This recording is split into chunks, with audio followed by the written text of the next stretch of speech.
Hi 510, this is going to be a really quick video to show you how to make a timeline. Timelines are a fantastic way to organize your thoughts, and especially when you have multiple complex things that are going to be happening across the same length of time. This is a way to briefly organize where and when all of those different actions are going to take place. It only takes a few minutes to put together, and we're going to show you how to do that right now. So the great thing about a timeline, like I said, it's a way of organizing your thoughts and getting some idea of when different actions should happen in relation to others.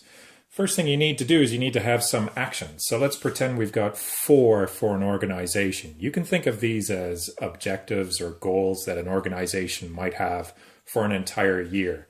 It might be doing a project with a community, doing some research, finding a new place for their office, and of course, because we're dealing with nonprofits, funding. So what does this look like, and how do we actually map this out?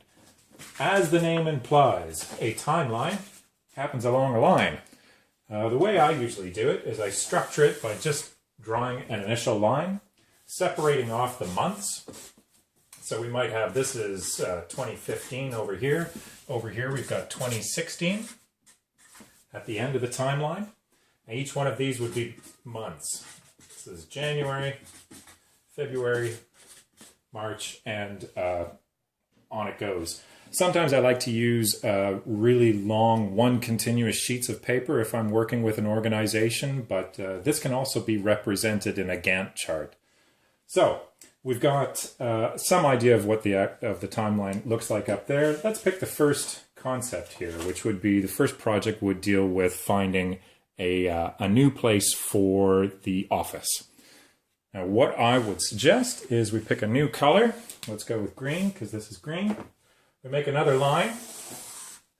We label it so that we know that this is the one that deals with housing. And then we start to think, well, if we know that we want to have a new office by the end of 2016, let's start working back. What do we need in order to have a new office in place? Well, over here we need to have signed a lease. So we put a milestone on there, and this is signing a lease. So we know that that's going to happen right before the end. Before we actually sign the lease, of course, we have to have some idea of maybe, for example, our finances. How much could we afford? So we need to have that analysis done. Here's another milestone. And this analysis would have to happen maybe 2 months before in order to know for sure that we're able to actually sign that lease. And you just keep walking backwards from the end of the year to the beginning. Once you've done one project or one objective, so that's the bit for finding an office.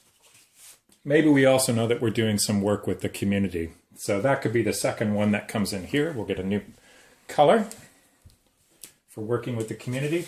And you're basically doing the same thing for all of these objectives. And what you end up with is an area where you've got, or a final diagram where you've got all of these things mapped out across all of your different objectives. And you start to see things like this where, this is very interesting. We've got 2 areas where really important milestones are converging at the same time. So for an organization, they know that this month within February, for these 2 milestones is going to be a real bottleneck. So we better start planning in order to, how are we actually going to meet both of these milestones within that time period? The other interesting thing which you can sometimes do in order to actually grow this is to say, okay, if that's the milestone, what are the activities? You can actually do what's called like a fishbone off of this. And these things are activities in order to meet the milestone. So it might be that you have to talk to your board. Maybe you have to talk to your funder. Maybe you have to get a document prepared in order to do either of those things. So those are the activities that feed into that milestone. And then the last bit, which is quite interesting, or which I find useful to do, especially for organizations, is to actually then give an idea of who's overseeing this milestone. So we know that Joe is the person who is going to have oversight of this milestone, is going to know that this milestone is on track. So when we have team meetings or anything else, we can ask Joe, how far are we along? Are we going to meet our February milestone for this particular objective? And that is basically a timeline.